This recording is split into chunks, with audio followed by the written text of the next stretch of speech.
senior at OPRF Scholar High School, and I grew up in this neighborhood. And so for the civics class that I took with Mr. Rizika, we did a service learning project, and it was something that we did to basically find something that we find passionate about and fix the problem and the issue. So I grew up in this neighborhood. It's a very it's more of a middle class neighborhood full of like a lot of more people with more money. It's not very a low income neighborhood. So for something like me, I grew up closer to Chicago, and my closest park which was Stevenson Park, is something that I always grew up when I went to that park, and I played with people. We always went to that to have fun and stuff. So throughout the years, as I grew up here, a lot of other parks around our neighborhood basically got improvements. Like they got rid of wood chips and safety hazards like that.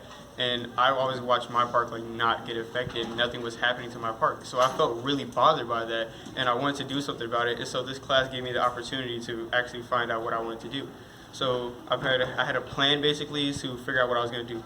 So my plan was to find someone who was in charge of these improvements and where they were going, where the money was spent, and how it was spent. Because I realized that because my park was closer to Chicago, that it wasn't being treated as fairly because it's more of an African American demographic and stuff like that. So I felt like that was unfair to us because we maybe because of our skin color, maybe not, but essentially that's what I felt. So my plan of action was to talk to someone. So I found emails, and I found a park executive basically, and so I tried to find meetings and things, like meeting times, so we can talk about what's going on, so I can find out for myself, but not only for other people around me, because they also had issues with it.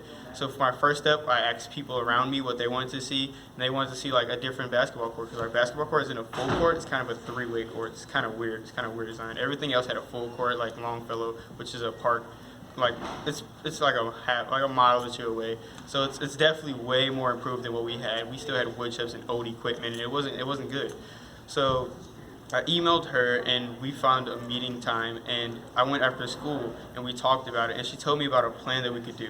So the plan was, she told me that it was a master plan for each park in Oak Park, and she told me that basically Stevenson was at the end of the master plan, so we would always get improvements last, and that I did not know. I thought we were just being treated unfairly, we'd never get improvements. And she showed me how the money was spent and where it was going, and that informed me a lot, and I felt happy to know that we weren't being left out and we were being treated fairly, and that was something that was very dear to me, and I really cared about this park, and I wanted, not only because I had lived up on it, but I wanted other people to live up on it and have memories for themselves, because it was definitely something I cared about.